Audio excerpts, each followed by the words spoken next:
오늘 하나님께서 우리에게 주시는 말씀은 구약성경 이사야서 5장 1절부터 7절까지 말씀입니다. 제가 가진 성경으로는 구약성경 970페이지입니다. 구약성경 이사야 5장 1절로 7절까지 말씀입니다. 구약성경 970페이지 이사야 5장 1절로 7절까지 말씀입니다. 다 찾으신 줄 알고요. 하나님의 말씀 제가 먼저 1절 받들어 읽겠습니다. 내가 나의 사랑하는 자를 위하여 노래하되 나의 사랑하는 자의 포도원을 노래하리라. 나의 사랑하는 자에게 포도원이 있으며 심히 기름진 사내로다. 땅을 파서 돌을 제하고 극선품 포도나무를 심었었도다. 그 중에 망대를 세웠고 그 안에 술틀을 팠었도다. 좋은 포도 맺기를 바랐더니 들포도를 맺혔도다. 예루살렘 거민과 유다 사람들아, 구하노니 이제 나와 내 포도원 사이에 판단하라. 내가 내 포도원을 위하여 행한 것 외에 무엇을 더할 것이 있었으랴. 내가 좋은 포도 맺기를 기다렸거늘 들포도를 맺힘은 어찌민고. 이제 내가 내 포도원에게 어떻게 행할 것을 너희에게 이르리라. 내가 그 울타리를 걷어 먹힘을 당케 하며 그 담을 헐어 짓밟히게 할 것이요. 내가 그것으로 황무케 하리니 다시는 가지를 자름이나 북을 돋우지 못하여 진려와 형극이 날 것이며, 내가 또 구름을 명하여 그 위에 비를 내리지 말라 하리라 하셨으니, 우리 7절 말씀 다 함께 같이 봉독하시겠습니다. 대저 만군의 여호와의 포도원은 이스라엘 족속이요 그의 기뻐하시는 나무는 유다 사람이라. 그들에게 공평을 바라셨더니 도리어 포악이요 그들에게 의로움을 바라셨더니 도리어 부르짖음이었도다. 아멘.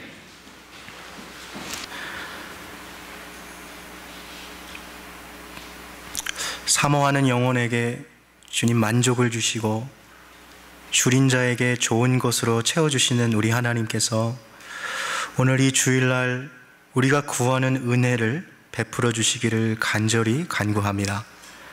말씀을 통하여서 역사하시는 하나님, 주의 부족한 죄인을 이 자리에 세우셨으니 이 죄인은 십자가 뒤에 감춰주시고 오직 말씀을 통하여서 하나님께서 주의 음성을 주의 백성들에게 전해주시는 시간 되게 하여 주시옵소서. 감사드리며 주 예수 그리스도의 이름으로 기도합니다. 아멘. 반갑습니다. 잘 오셨습니다. 우리 전우제에 계신 분들께 인사할 때요, 좀 밝게 인사해서 반갑습니다. 잘 오셨습니다. 함께 같이 인사하면 좋겠습니다. 맞습니다. 네. 날씨가 많이 추운 것 같아요. 네, 우리 성도님들 또 건강하시라고, 감기 조심하시라고 한 번 더 인사할 때요, 집사님 건강하세요, 감기 조심하세요, 한번 더 인사합시다. 네. 네. 오늘 설교를 시작하기 전에 먼저 앞서서 오늘 설교는 평상시보다 한 5분 정도 제가 더 길게 하겠습니다. 그래서 길어도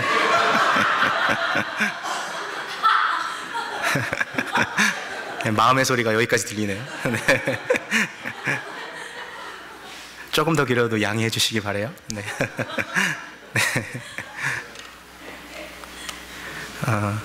오늘 좀 중요한 내용을 같이 다루려고 그래서 좀 길고요.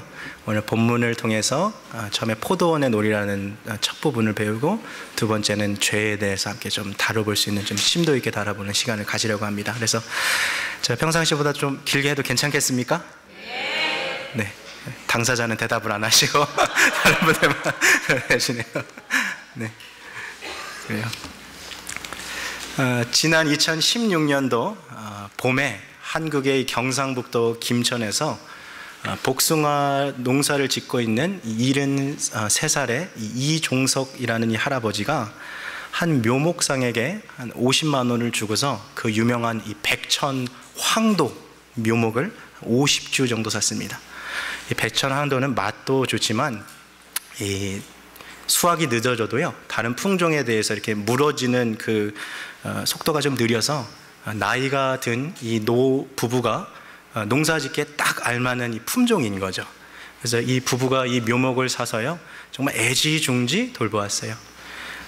포도 농사를 지었던 그 땅을 다 개간해서 이 복숭아 묘목을 심었던 거죠. 간격을 일정하게 심어가지고 묘목을 심고, 이 묘목이 바람에도 약하지 않습니까? 그러니까 넘어가지 않게 이렇게 지주목을 또 옆에다 심어 넣어가지고 이 복숭아 나무가 잘 자라게 키웠던 거죠. 해충도 기생충 안 자라게 2년 동안 지극정성으로 돌봤어요. 근데 2년이 지나고 나서 아주 황당한 일이 벌어지게 된 거죠. 이 백천 황도가 열매 맺기를 기다렸는데 이 황도가 아닌 엉뚱한 이 백도가 열린 거예요. 시간이 이렇게 2년째 지나서 드디어 좀 열매 맺나 하는데 도저히 생각지 않은 이 백도가 열린 거죠. 그래서 이 묘목상에게 전화를 걸어서 이 할아버지가 따진 거죠. 아니, 이게 어떻게 된 일이냐? 백천황도인 줄 알고 묘목을 샀는데 이 황도가 아니고 백도가 열렸다 그랬더니 이 묘목상이 더 황당한 말을 하는 거예요. 그 나무가 3년째부터는 황도가 열립니다. 말도 안 되는 거죠. 실제 있는 일이었어요. 그래서 나는 그 10원도 내가 환불해 줄 수 없습니다. 이렇게 대답을 온 거죠. 이 복숭아 묘목이요, 품종이 이렇게 다양하지만 생김새는 비슷하다 보니까 이 어느 정도 자라서 열매가 맺기 전까지는 그 품종을 구분하기가 쉽지 않았던 거죠. 이 묘목상을 믿었지만 이 가지에 달린 것이 이 정체불명의 복숭아였어요. 왜 우리가 이 시장에 가봐도요, 마트에 가도 사과도 다 그 품종이 있지 않습니까? 후지 애플, 아니면 핑크 레이디 애플, 이렇게 애플도 다 이름이 있잖아요. 근데 이 복숭아는 정체불명의 복숭아인 거예요. 내다가 팔 수도 없는 복숭아. 그러니까 지난 2년 동안 이 73살의 이종석 씨와 그의 아내가 정말 피땀 흘려서 가꾸었던 그 농사가 하루아침에 다 그냥 물거품이 되어버렸던 것이죠. 뉴스에서 이분이 기자와 인터뷰하는 장면을 보니까요, 땅이 꺼져라고 정말 한숨을 내뱉으시더라고요. 이제 울어봐야 무슨 소용이 있겠습니까? 내가 잠 못 자봐야 무슨 대책이 있겠습니까? 라고 그렇게 이야기하는 모습을 제가 보았습니다. 이게 얼마나 황당한 일입니까? 지난 2년 동안 애지중지 그렇게 길러냈는데 아무런 열매도 자기가 기다렸던 걸 갖지 못했던 거죠. 그래서 결국에는 그 애물단지가 되어버렸던 그 복숭아밭을 다시 다 갈아버렸어요. 그래서 이제는 잡초가 무성한 밭으로 변해버렸던 것이죠. 너무나도 황당하고 다소 어떻게 보면 좀 화가 날 수도 있는 이 이야기가 오늘 본문 가운데서도요, 아주 비슷한 이야기가 펼쳐지고 있습니다. 오늘 우리가 함께 읽은 이 이사야 본문은 사실 성경에 글자로 기록되어 있습니다만 노래의 가사입니다. 이 노래의 제목은 포도원의 노래이고, 이 노래를 부른 가수는 이사야 선지자이며, 이 노래의 장르를 따져보면 오늘날 젊은이들이 즐겨 듣는 느린 풍의 발라드 노래였을 거예요. 많은 사람이 좋아하는 사랑 노래였습니다. 그런데 이 노래의 가사가 심상치가 않습니다. 노래의 가사를 좀 함께 살펴보려고 하는데요, 우리 1절 말씀 우리 한번 같이 읽겠습니다. 1절입니다. 시작. 내가 나의 사랑하는 자를 위하여 나의 사랑하는 자의 포도원을 노래하리라. 나의 사랑하는 자에게 포도원에 있으며 심히 기름진 사내로다. 아멘. 자, 노래를 부르는 가수가 누구라고요? 이사야 선지자예요. 자, 그가 여기에서 내가 나의 사랑하는 자를 위하여 노래한다라고 했는데요, 이 사랑하는 자 누굴까요? 하나님을 말하는 거죠. 자, 그런데 오늘 이 1절에요, 아주 재미있는 문학적 기법이 하나 여기 숨어져 있는데요, 여기 나의 사랑하는 자라는 표현이 몇 번 반복되고 있습니까? 한번 찾아보시겠어요? 나의 사랑하는 자라는 표현이 몇 번 반복되나요? 몇 번이요? 네, 3번 반복되고 있죠. 저랑 이렇게 설교를 오래 들으신 분들은 이제 이거를 발견하실 때가 됐을 거예요. 히브리어 성경에서는요, 중요한 것을 어떻게 표현합니까? 반복해서 표현합니다. 3번 반복되면 그것은 영어의 최상급과 같은 거예요. 지금 이사야가 가장 사랑하는 하나님, 그 하나님을 위해서 지금 노래하고 있다는 것을 이야기하고 있는 거죠. 자, 1절 말씀을 보니 이사야가 그토록 사랑하는 그 하나님이 사랑하시는 포도원이 있다라고 말하고 있습니다. 그 포도원이 어디에 있습니까? 심히 기름진 산에 위치하고 있는 것이죠. 자, 이 노래에 대한 이해를 돕기 위해서 좀 말씀드리자면, 오늘 이 본문은 여러 가지 비유와 상징을 갖고 있는 노래 가사입니다. 제가 나눠드렸던 주보를 펼쳐보시면 안에 이 포도원의 노래에 대한 비유들과 상징들을 제가 좀 연결해 놨는데요. 포도원 지기는 하나님을 나타내고요, 포도원은 이스라엘 백성들을 상징하고 있는 것이죠. 따라서 오늘 본문에서 하나님께서 사랑하시는 이 포도원이 심히 기름진 산에 있다는 것은 하나님께서 사랑하시는 이스라엘 백성들을 젖과 꿀이 흐르는 비옥한 땅 가나안에 거주하게 하셨음을 의미하는 거죠. 가나안 땅이 얼마나 비옥한 땅이었는가 하면요, 민수기 13장을 보니까 그 땅을 정탐하러 갔던 두 사람이요, 포도송이를 발견했어요. 근데 그 포도송이를 가지고 다시 이스라엘 백성에게 돌아가는데 포도가 너무 커서 두 사람이 그 포도송이를 막대기에다 꿰고 어깨에다 메어서 돌아오는 장면이 있습니다. 그래서 그 지역의 포도송이를 기념하기 위해서 그 지역을 히브리어로 포도송이라는 이름을 가진 에스골, 골짜기라고 명명했던 거죠. 포도송이를 두 사람이 어깨에 메고 왔으니까요, 이 얼마나 비옥한 땅입니까? 가나안 땅은 토지가 정말 좋고 위치도 좋고 농사 짓기에도 정말 최적화되어 있는 땅입니다. 이스라엘 백성을 향한 이 하나님의 각별한 애정이 보이는 거죠. 자, 이 가나안 땅은요, 말 그대로 젖과 꿀이 흐르는 땅이에요. 너무 좋은 땅이었어요. 그런데도 이 땅에 한 가지 큰 단점이 하나 있었습니다. 그것이 뭐냐면 이 땅은 지반이 석회로 되어 있는 땅이어서요, 물이 석회질이 섞여서 나오는 거예요. 물이 뿌연 것이죠. 제가 어렸을 때 가족들과 함께 미국에 이렇게 서부 여행을 간 적이 있는데요, 라스베가스에서 이렇게 그랜드 캐년으로 넘어갈 때 가보신 분은 아시겠지만 정말 끊임없는 그 도로가 펼쳐지지 않습니까? 중간에 가다가 휴게소에 들려서 워터 파운틴에 가서 제가 물을 마시려고 버튼을 누르면 물이 나오잖아요, 워터 파운틴에. 물을 탁 눌렸는데 물 색깔이 심상치가 않은 거예요.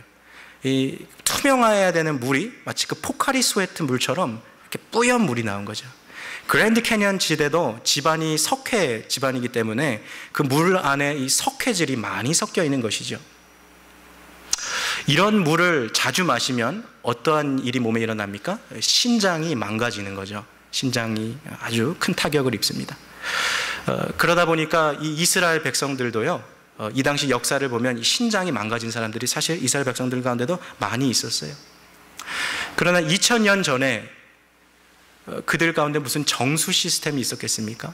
정수기도 없고요, 그렇다고 우리처럼 뭐 마트에 가서 뭐 아이스 마운틴 뭐 그런 물 같은 거 페트병으로 사서 마실 수도 없는 노릇이죠. 그러다 보니까 이스라엘 백성들은 물 대신에 대체로 마시는 음료가 한 가지 있었는데 그것이 무엇이었냐면 바로 포도주였던 것이죠. 몸 안에 석회질을 중화시키기 위해서는요, 신맛이 나는 과일을 많이 먹어야 돼요. 그래서 이스라엘 백성에서 지금 가장 대표적으로 생산된 두 가지 신맛 나는 과일이 뭐가 있을까요? 석류와 포도입니다. 따라서 이스라엘 백성들에게 포도원이라는 것은요, 그들에게 있어서 뭐 콜라나 스프라이트 같은 그냥 물 대신에 있으면 먹고 없으면 안 마시는 그런 대체 음료가 아니라 정말 물 대신에 마실 수 있는, 일상생활에서는 없어서는 안 되는 귀한 음료가 바로 포도주였다는 것이죠.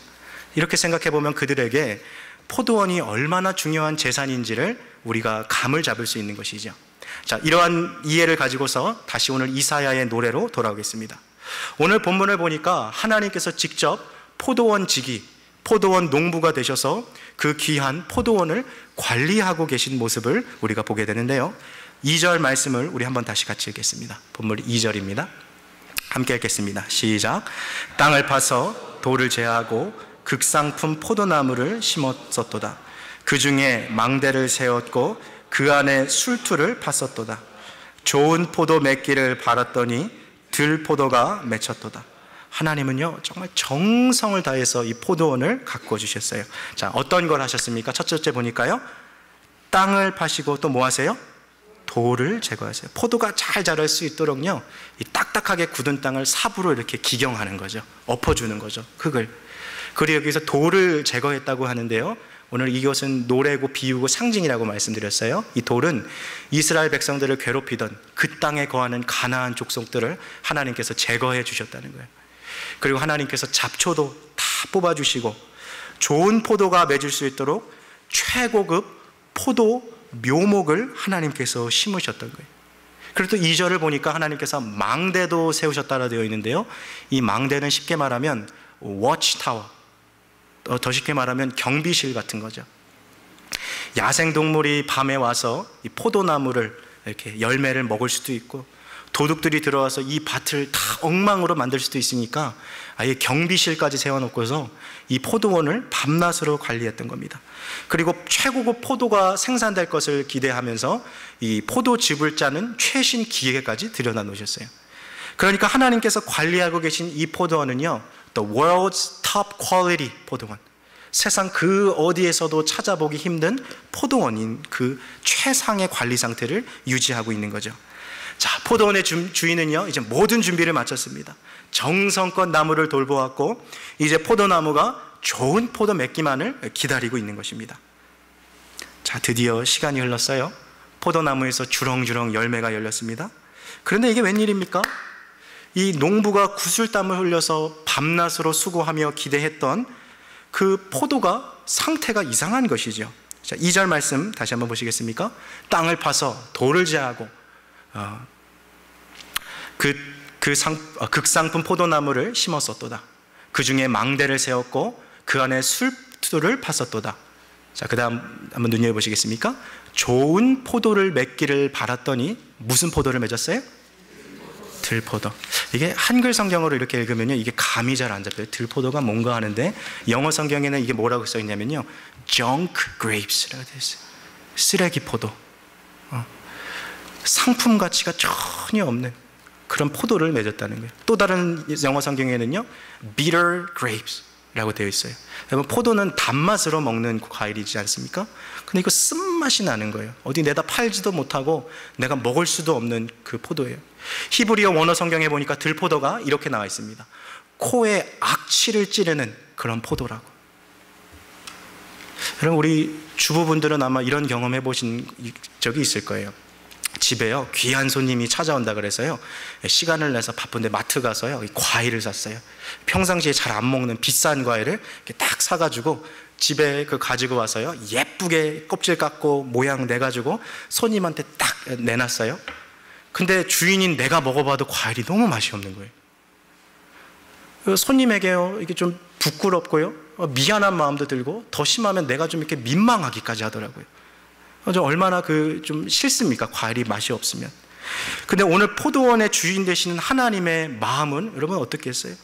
포도원을 향해서 애정을 가지고서 정성을 다해 관리하고 키웠는데, 좋은 포도 맺기는커녕 junk grapes, bitter grapes, 쓰레기 포도, 쓴맛 나는 포도, 코에 악취를 찌르는 포도를 맺었다는 거예요. 우리가 농부였다면 어떻겠습니까? 막 화가 나지 않았겠어요? 무더운 여름 땀을 흘려가면서 기생충, 해충으로부터 보호해 주었죠. 밤낮으로 혹시라도 야생동물이나 도둑 오지 않을까 지켰죠. 또 비가 안 내리면 어떡하나 조마조마하면서 1년을 기다리고 키웠는데, 결국 맺는 포도가 쓴 포도, 쓰레기 포도, 코에 악취를 찌는 포도였다는 것이죠. 여러분, 이 들포도를 맺었을 때 이 농부의 심정이 어떠했을까요? 너무나도 안타까운 심정 아니었을까요? 앞서 언급한 대로 지금 이사야는 이것을 노래로 부르고 있는 것입니다. 포도원 지기는 하나님이시고 이 포도원은 이스라엘 백성들을 나타내고 있는 거죠. 하나님께서 맺기를 기다리셨던 좋은 포도라는 것은 성도가 하나님 앞에 드려야 할 온전한 순종을 나타내고 있고요, 들포도라고 하는 것은 하나님께서 싫어하시고 혐오하시는 바로 패역된 삶을 의미하고 있는 것입니다. 하나님께서 우리의 삶에 만 가지 은혜를 베풀어 주셨어요. 하나님 잘 믿고 하나님을 잘 섬길 수 있도록. 그럼에도 불구하고 우리가 하나님의 뜻에 따르지 않고 불순종하여 살아갈 때 우리는 무슨 포도를 맺고 있는 것입니까? 들포도를 맺고 있는 것입니다. 하나님께서요, 우리 각 사람에게 원하시고 기대하시는 모습이 있어요. 그러나 주님이 원하시는 그 열매가 아닌 다른 열매를 맺어갈 때 우리는 포도원의 이 농부의 마음처럼 하나님의 마음을 아프게 하고 또 하나님의 마음을 안타깝게 만드는 것이죠. 자, 그러면 이제 이 들포도, 썩은 포도, 쓴맛 나는 포도, 코에 악취를 코를 찌르는 악취를 나는 포도를 맺은 이 포도원을 향하여서 이 농부가 이 포도원을 어떻게 했을까요? 좀 깁니다만 3절에서 6절 우리 말씀을 한번 더 같이 읽겠습니다. 스토리를 좀 진행하기 위해서요. 3절에서 6절 우리 같이 읽겠습니다. 시작. 예루살렘 거민과 유다 사람들아, 구하노니 이제 나와 내 포도원 사이에 판단하라. 내가 내 포도원을 위하여 행한 것 외에 무엇을 더할 것이 있었으랴. 내가 좋은 포도 맺기를 기다렸거늘 들포도 맺힘은 어찌 민고. 이제 내가 내 포도원에 어떻게 행할 것을 너희에게 이르리라. 내가 그 울타리를 걷어 먹힘을 닳게 하며 그 담을 헐어 짓밟히게 할 것이요, 내가 그것으로 황무케 하리니 다시는 가지를 자름이나 북을 돋우지 못하며 진려와 형극이 날 것이며, 내가 또 구름을 명하여 그 위에 비를 내리지 말라 하리라 하셨으니. 포도원을 향한 하나님의 이 마음이 느껴지지 않습니까? 4절 말씀을 다시 한번 눈으로 보시겠어요? 내가 내 포도원을 위하여 행한 것 외에 무엇을 더할 것이 있겠느냐. 하나님은요, 자신의 포도원을 위해서 하실 수 있는 모든 사랑과 수고를 다 쏟으셨어요. 다 베풀어 주셨어요. 때문에 이를 배반하며 들포도를 맺는 이스라엘 백성에게는요, 아무런 변명거리가 없었던 것이죠. 우리도 그래요. 하나님께서 우리에게 주신 복과 은혜가 얼마나 많습니까? 따라서 하나님의 말씀에 대해서 불순종하고 죄 짓는 것에 대해서 우리가 그 어떤 변명도 할 수 없는 것이죠. 하나님은 정말 포도원을 위해서 내가 더 해줄 것이 없다라고 말씀하실 정도로 최선을 다했습니다. 그런데 포도원은 좋은 포도를 내긴커녕 bitter grapes, 쓴 포도, junk grapes, 쓰레기 포도를 내었으니 하나님께서 이 포도원을 어떻게 하시겠습니까? 5절 말씀 다시 눈으로 보시겠어요? 이제 내가 내 포도원에 어떻게 행할 것을 너희에게 이르리라. 내가 그 울타리를 걷어 먹힘을 당케 하며 그 담을 헐어 짓밟히게 할 것이요. 하나님께서 이 포도원이요, 야생동물과 도둑으로부터 보호하기 위해서 망대, 워치타워, 오늘날로 말하면 경비실까지 하나님이 설치하셨는데, 이제는 하나님이 뭐 하십니까? 울타리도 걷어버리시는 거예요. 그냥 야생동물에게 먹히도록, 사람들이 지나가면서 이 포도원을 짓밟도록 그냥 내버려 두시는 거예요. 오늘 이것은 이사야의 노래이면서 동시에 다가올 시대에 대한 예언이었습니다. 하나님께서 울타리를 걷어가시자, 하나님의 보호하심이 떠나가자 북이스라엘은 아수르에게 침략을 당하게 되고 남유다는 바벨론에게 침망을 당하게 되어 망하게 되지요. 이스라엘 백성들은 자기들이 북국 강병에서 평강을 유지한다 생각했어요. 그러나 오늘 이 본문을 통해서 이들에게 평강을 주시고 삶의 기쁨을 주신 분이 하나님이라는 것을 주님 밝히 말하고 계신 것이죠. 하나님의 말씀에 불순종하여 살아가는 주의 백성들에게 하나님이 그의 평강과 보호하심을 다 거두어 버리십니다. 그 입구도 하나님이 부셔버리고 그 땅을 사람들이 짓밟고 갈게 하시는 것이죠. 자, 6절도 한번 눈으로 보시겠습니까? 내가 그것으로 황무케 하리니 다시는 가지를 자름이나 북을 돋우지 못하여 진려와 형극이 날 것입니다. 진려와 형극은요, 엉겅퀴와 가시를 말하는 거예요. 왜 풀도요, 이렇게 손으로 이렇게 문지르면 이렇게 기분 좋은 풀이 있고, 잘못 스치기만 해도 이 몸에 생채기, 막 이렇게 긁힌 것 같은 나는 풀 있죠. 그게 엉겅퀴예요. 가시, 장미꽃에 나는 그 가시 같은 것이 많이 나겠다는 거예요. 한마디로 이 포도원을요, 그냥 가시밭 되게 하겠다는 거예요. 잡초밭 되게 하겠다는 거예요. 더 이상 내가 이 땅 돌보지 않고 내가 더 이상 상관하지 않겠다라고 주님께서 말씀하셨던 것이죠. 그리고 심지어 구름에게 명하여서 그 땅에 비도 내리지 말라고 주님 명령하셨던 것입니다. 우리는 이사야가 부르고 있는 이 노래, 포도원의 노래를 통하여서 들포도를 맺은 포도원을 향한 이 주인의 안타까운 심정, 배신감, 분노를 우리가 느낄 수 있는 것입니다. 죄를 지은 이스라엘 백성들을 향한 하나님의 심정이 이와 같다는 거예요. 주님께서는 하나님을 떠나서 거룩한 삶을 버리고 죄악된 삶을 선택한 이스라엘 백성들에게 그분의 은혜를 걷어가세요. 보호하심을 걷어가세요. 여태까지 내가 다 수고해서 일궈오고 누린 것이라 생각한 그것도 하나님 다 뺏어가세요. 때로는 건강도 주님 가져가시고요, 때로는 재물도 가지고시고요, 때로는 생명도 주님이 가져가세요. 은총을 거두어 가시고 주님 철저한 심판으로 언급하셨어요. 자, 이게 노래라 그랬죠. 1절부터 6절까지요. 이사야 선지자가 가수가 되어서 이 포도원의 노래를 막 한참 부르고 있었어요. 이 노래를 듣고 있던 이스라엘 백성들은 어떤 감정이었을까요? 포도원이 얼마나 중요한지 그들은 알았기 때문에 이렇게 반응한 거죠. 그래, 아니 뭐 그런 포도원이 다 있대? 아니 포도원 농부가 그렇게 정성을 가꾸었으면 좋은 포도 내야지. 조금이라도 그래도 먹을 만한 포도를 내야지. 어떻게 그렇게 쓰레기 포도, 신포도를 낼 수 있겠어? 야, 내가 포도원 주인이라도 내가 저 포도원 갈아엎겠다. 그냥 황무지로 만들어버리겠다. 지금 그렇게 생각하고 있는 이 이스라엘 백성들에게 오늘 이 노래의 클라이막스 7절이 펼쳐지는 것이죠. 이 7절을 읽기 전에 이 내용이 이렇습니다. 이 노래를 듣고 있는 사람들에게 이사야 선지자가 말하는 거예요. 하나님께서 엎어버리실 그 들포도를 낸 포도원은 바로 당신들입니다. 바로 이스라엘 사람 여러분입니다 라고 말하는 거예요. You are the bad vineyard 라고 말하고 있는 거예요. 우리 7절 말씀 한번 같이 읽겠습니다. 시작. 대저 만군의 여호와의 포도원은 이스라엘 족속이요 그의 기뻐하시는 나무는 유다 사람이요 그들에게 공평을 바라셨더니 도리어 포악이요 그들에게 의로움을 바라셨더니 도리어 부르짖음이었도다. 아멘. 다윗이요 이 밧세바와 간음한 이후에 나단 선지자가 그를 찾아오지요. 그런데 나단이 이런 얘기를 합니다. 왕이시여, 어떤 한 농부에게 딸과 같은 양이 있습니다. 근데 그 옆집에 사는 부자가 어느 날 손님이 찾아와서 그 농부의 양을 잡아다가, 그 딸과 같은 양을 잡아다가 손님을 대접했습니다. 왕이시여, 그 부자를 어떻게 처리해야 합니까? 그러자 어릴 때부터 목동으로 자라왔던 이 다윗이 감정이 강하게 이입이 돼서요, 그 나단 선지자에게 이렇게 얘기하죠. 그 부자는 죽임을 당해야 마땅하다. 그제서야 나단 선지자가 다윗에게 말합니다. 왕이시여, 그 양을 빼앗은 부자는 바로 당신입니다. 오늘 그 기법이 바로 여기에 그대로 들어가 있는 거예요. 포도원에 대해서 들포도를 맺고 있었던 그 포도원, 바로 이스라엘 백성들 당신들입니다 라고 이야기했던 거예요.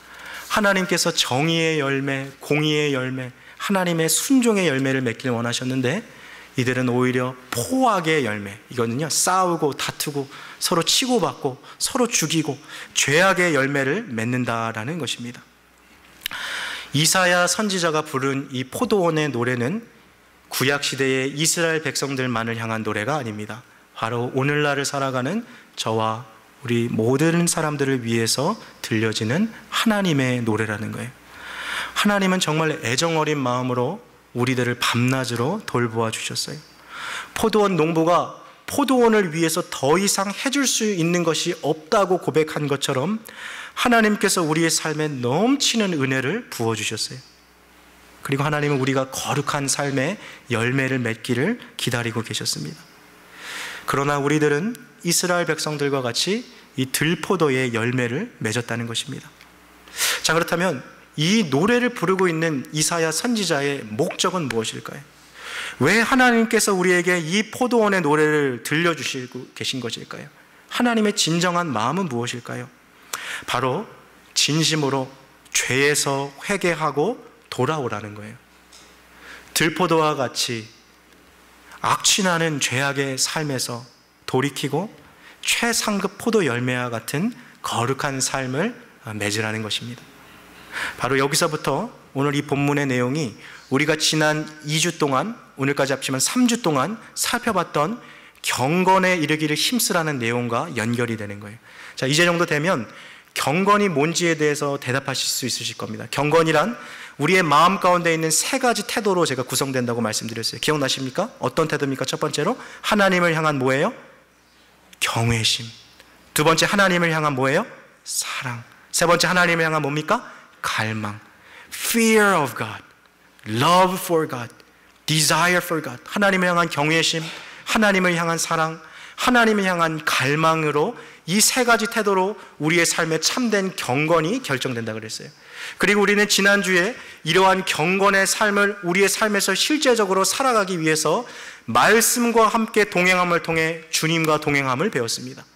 성경과 나와의 거리가 하나님과 나와의 거리이기에 날마다 말씀을 정기적으로 시간을 정해놓고 성경을 보고 그것을 묵상하고 하나님께서 내게 주신 말씀을 붙잡고 말씀으로 기도하는 것을 우리가 배웠어요.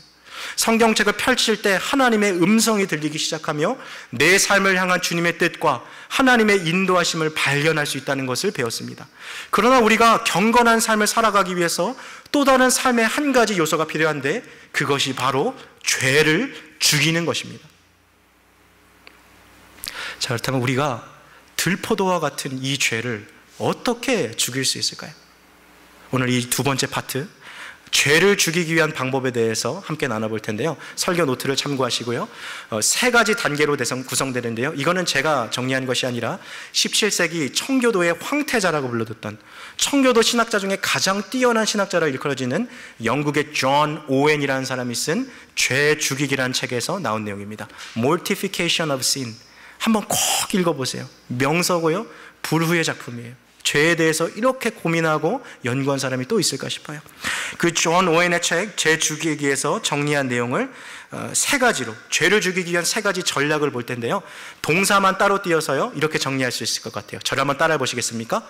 파악하라, 추적하라, 죽이라. 다시요. 파악하라, 추적하라, 죽이라. 죄를 죽이는 세 가지 단계의 전략인 거예요. 영어로 know it, stalk it, kill it 이렇게 됩니다. 자, 첫 번째로요. 우리 첫 번째 단계인 이 죄를 파악하는 것을 함께 좀 살펴봤으면 좋겠습니다. 이 죄를 파악한다는 것은요, 내 약점이 뭔지를 알라는 거예요. 내 약점을.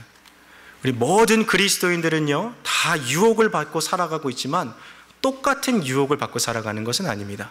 쉽게 예를 들면 이런 내용입니다. 어떤 사람은요 도박의 유혹을 정말 강하게 받는 분들이 있어요. 막 포커 치는 거, 또 뭐죠? 고스톱 치는 거, 막 습관적으로 막 사람들하고 모여서 도박하고. 근데 어떤 분들은요 이런 게 전혀 이해가 안 가는 거예요. 아니 도박이 왜 유혹이야? 아니 왜 그런 것도 못 이겨? 유혹이 다른 거죠. 또 어떤 분들은요 음란함의 유혹을 강하게 느끼는 분들이 있어요. 아, 내가 안 봐야지, 내가 안 찢어지려지 하는데도 또 넘어져요. 그런데 비해서 어떤 분들은요 또 그 유혹을 느끼지 못해요. 아니 왜 그게 유혹이야? 사람마다 받는 유혹이 다른 거죠. 어떤 분들은요 정말 쇼핑 중독이란 유혹을 받는 분들이 있어요. 돈만 생기면 백화점 가가지고 막 옷 사고 가방 사고 화장품 사고 자기가 살 수 있는 거 막 최대한 다 사서 그 크레딧 카드의 그 리밋까지 이를 때까지 그걸 지르는 죄의 유혹을 받는 분들이 있어요. 또 어떤 분들은 이해가 안 가는 거예요. 아니 그게 왜 유혹인가? 최근 들어서요 미국의 영어 단어 표현 중에 드라마 빈지 워칭이라는 표현이 있어요. 빈지 워칭. 이게 뭐냐면 예전에는 이 드라마가 한 주에 한 편 하면 다음 주까지 기다려야 됐죠. 근데 요즘엔 안 그러죠. 어떻습니까? 1편부터 완결까지 하루면 다 볼 수 있어요. 그러니까 사람들이 그냥 하루 종일 드라마 보고 있는 거예요. 밤새도록. 이거 보면 끝나면 또 그 다음 다 보고. 너무 강력한 유혹인 거예요. 근데 어떤 분들은 또 이거 보면서 아니 그게 왜 유혹인가? 다른 거죠, 사람마다. 죄를 파악하라는 것은 무엇이냐면 다른 사람들은 모르지만 나에게 있어서 취약한 부분이 있다는 거예요. 나는 너무나도 이 죄에 연약합니다 하는 그것이 무엇인지를 파악하라는 거예요. 근데 이것이 그냥 단순히 뭔지만 알라는 것이 아니라 내가 언제 넘어지는지, 어느 타이밍에 그 죄에 가장 취약한지 그것까지 잘 분석하라는 거예요. 왜 우리 동양에서도 지피지기면 백전백승이라 하지 않습니까? 나를 알아야 돼요. 나를. 내가 뭐에 연약한지. 그러면 미식축구 선수들도요 경기에서 이렇게 패배하게 되면 코치들과 함께 다음날에 이 방에서 텔레비전에다가 그 경기를 틀어놓고 어제 패배한 경기를 틀어놓고 뭐합니까? 리플레이를 계속 보는 거예요. 야, 우리가 최선을 다해서 방어선을 이렇게 형성했는데 어떻게 저 상대편이 우리의 이 디펜스 라인을 뚫고서 터치다운을 했을까? 우리가 뭐 때문에 졌을까? 어디서부터 우리 방어가 뚫렸을까? 적의 전략은 무엇이었을까? 이걸 계속해서 연구하지 않습니까? 그 축구 선수들이, 미식 축구 선수들이. 우리도 그거 하는 거예요. 과거에 내가 언제 졌는지, 과거의 실패를 떠올리면서 아, 내가 요 타이밍에 이런 시간에 내가 이 죄에 연약하구나. 아, 내가 정말 안 지으려고 했는데 내가 또 이러기서 넘어졌구나 하는 것을 자기 스스로 계속 파악하는 거예요. 근데 이 죄를 파악하는 것 중에서요, 주의해야 하는 것이 뭐냐면요, 아, 나는 그 죄 이제 넘어섰어. 나는 이제 한 단계 업그레이드 돼서 영적으로 성장해서 그 죄는 더 이상 나랑 아무 상관이 없어라고 생각하는 자세를 조심하라는 거예요. 여러분, 복싱 보시는 분들 있으시죠? 복싱은요, 링에 올라가면 선수가 얼굴을 가드하고 있어요. 머리를 가드하죠. 아무리 승리하고 이기는 선수도요, 가드가 내리는 순간 상대방이 훅 한 방, 어퍼컷 한 방이면 턱 한 번 먹고 역전패 당하는 거예요. 그래서 복싱 선수는 연습할 때 최대한 가드를 내리지 않을 수 있도록 연습하지 않습니까? 죄에 지금 내가 아무리 승리하고 있고, 아, 나는 그건 넘어섰어라고 생각하는 순간, 어느 순간 영혼의 방심이 찾아와서요, 또 넘어지는 거예요. 야, 나는 이제 새로운 사람이야. 나는 이제 새로운 아주 성숙한 그리스도인이라고 생각했는데 어느 순간 나를 보니까 또 그 죄 또 짓고 있는 거예요. 또 넘어지는 거예요. 또 그 자리에 가 있는 거예요. 그러지 않기 위해서 이 영적인 경계를 놓치지 말라는 겁니다. 사도 바울이 고린도전서 10장 12절에 이렇게 말하죠. 그런즉 선줄로 생각하는 자는 넘어질까 조심하라. 여러분, 정원에서 민들렉 이거 뽑아보신 분들은 아시잖아요. 댄델라이언 얼마나 끈질깁니까? 약을 뿌려놓고 다 뽑은 것 같은데도 나중에 가면 어느 순간 또 자라고 있어요. 민들레가 뽑아도 나는 게 민들레. 우리 죄성이 그렇다는 거예요. 공포영화 좋아하시는 분들, 주인공이 연쇄살인범을 막 총으로 쏴서 죽였어요. 이제 관객들이 막, 아, 이제 죽었구나 안심하는데 갑자기 살인범이 또 일어나가지고 막 다리를 붙잡고. 우리 죄악이 그렇다는 거예요. 절대로 넘어지지 않도록, 나는 이미 정복했다, 난 넘어섰어라고 생각할 때 가드를 내리는 순간 끝난다는 거예요. 그래서 죄를요, 그냥 관가하지 말고 파악하라는 거죠. 자, 두 번째 단계는요, 죄를 파악했으면 죄를 이제 추적하는 거예요. 이 존 오웬 목사님이 이 책을 쓰면서 이 두 번째 단계를, 영어 단계를 스토크라고 써요. 스토크. 연예인들 보면은 막 스토킹하는 사람들 있죠. 막 24시간 내내 막 스타들 뭐 하는지 막 그들의 스케줄표 막 보면서 죄를 스토크하라는 거예요. 죄가 지금 내 삶에서 어떻게 역사하고 있는지, 죄가 어떻게 펼쳐지고 있는지 그것을 보라는 거예요. 제가 이 예를 좀 하나 좀 들어보고 싶어요. 어떤 한 남자분이요, 사탕을 너무 좋아해요. 여러분, 추파춥스라는 사탕 아십니까? 막대 사탕, 이렇게 플라스틱 막대 이렇게 사탕 달려있는 거 아시죠? 막대 사탕. 이분이 이걸 너무 좋아해요. 근데 어느 날 이거를 내가 안 먹기로 이거 결단을 했어요. 아, 내가 이거 안 먹겠다.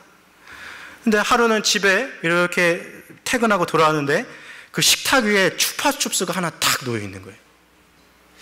내가 먹지는 않겠지만 내가 그렇게 좋아하는 추파춥스니까 주머니에 넣어야지. 주머니에 넣었어요.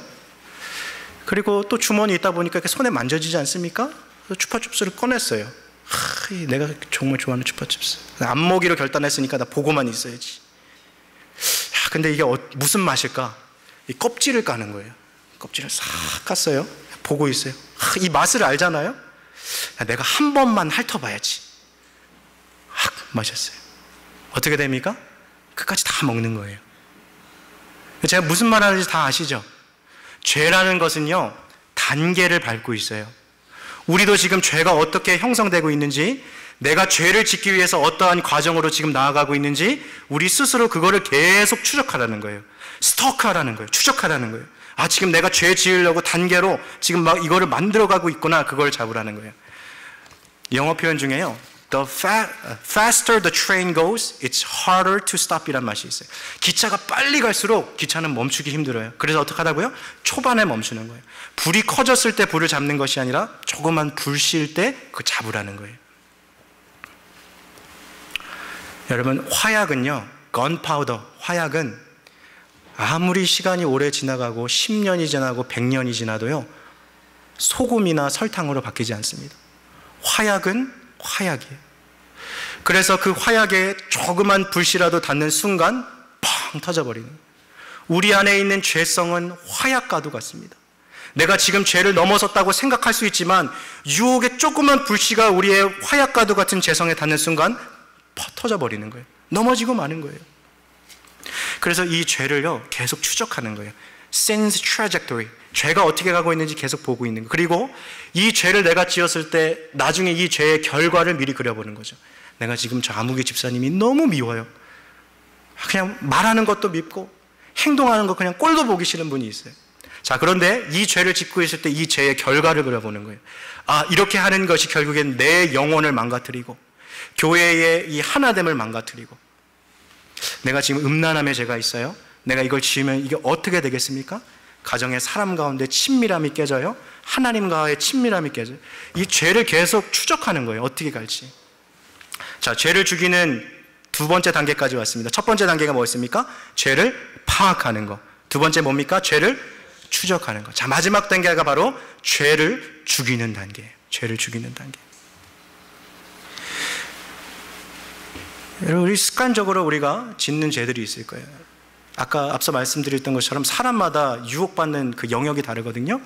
근데 이 유혹에 대해서 우리가 노라고 외칠 때마다 작은 승리가 쌓여서 큰 승리가 이루어지게 되는 것이에요.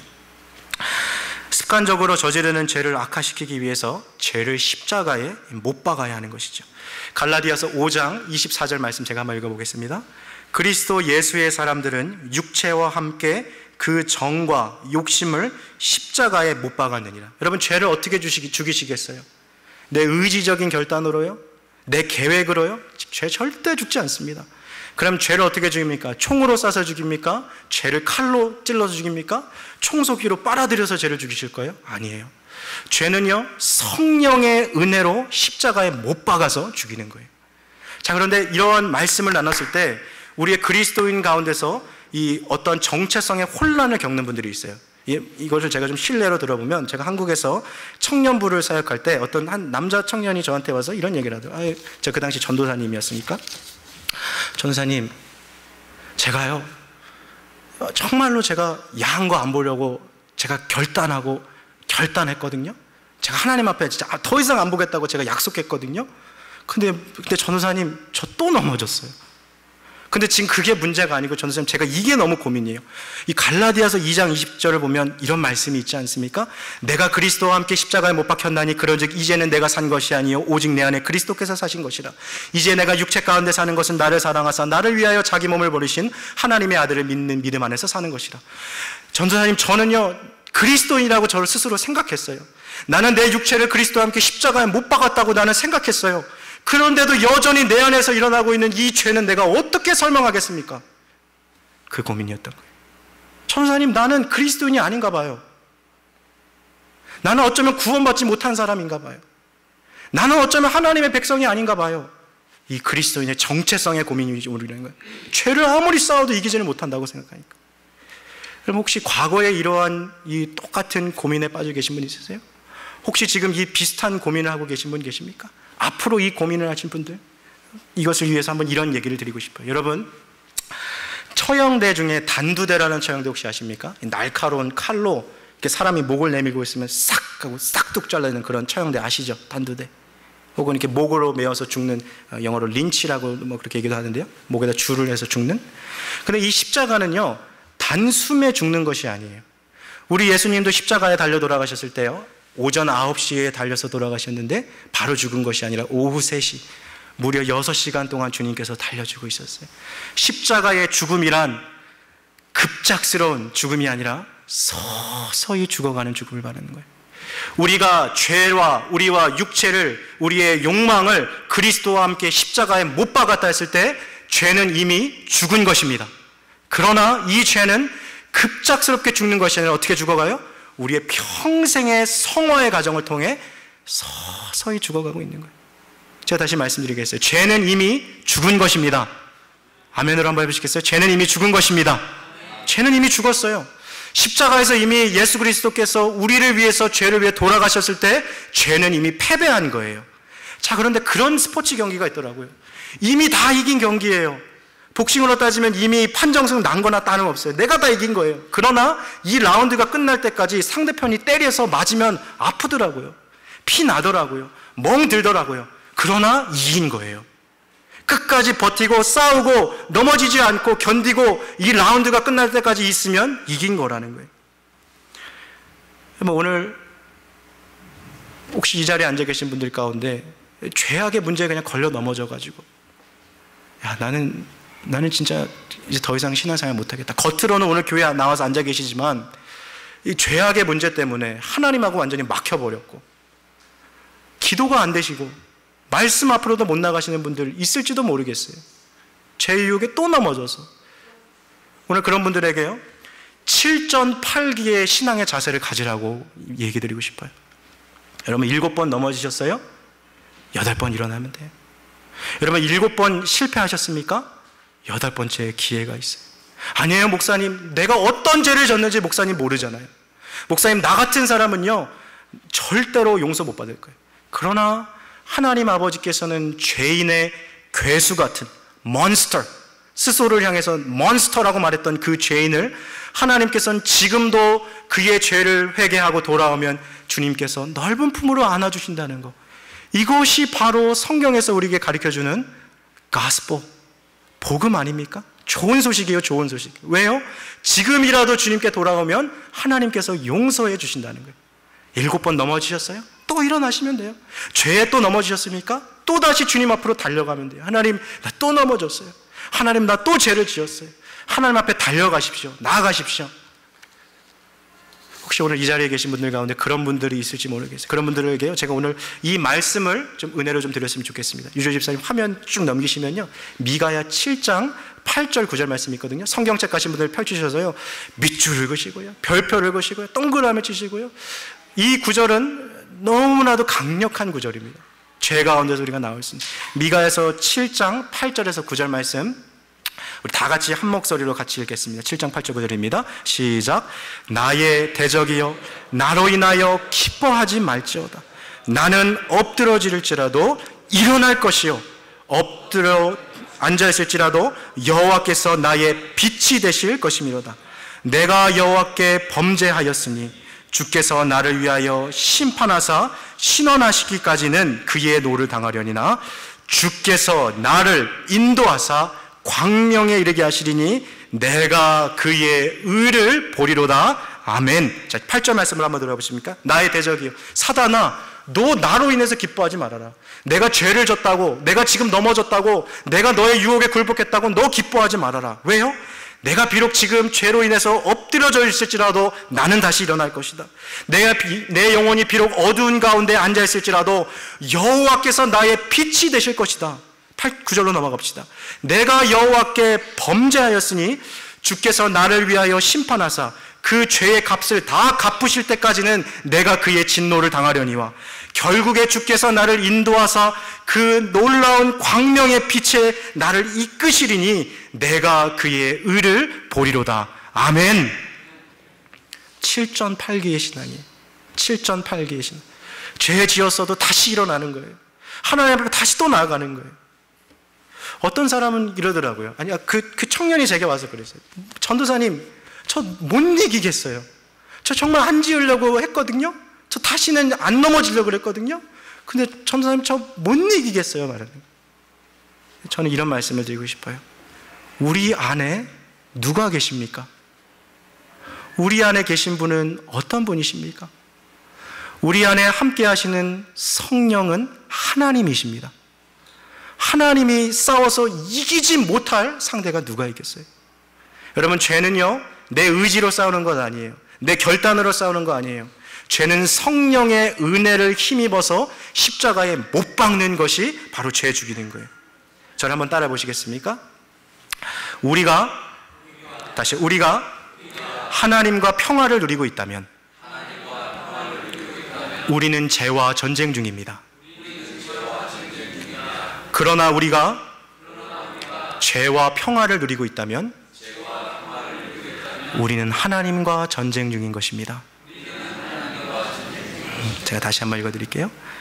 만일 우리가 하나님과 평화를 누리고 있다면 우리는 죄와 전쟁 중인 것입니다. 그러나 우리가 죄와 평화를 누리고 있다면 우리는 하나님과 전쟁 중인 것입니다. 계속해서 죄를 파악하십시오. 죄를 추적하십시오. 죄를 죽이십시오. 그것만이 경건한 삶을 살아가는 유일한 길입니다. 이 시간 함께 같이 기도하시겠습니다.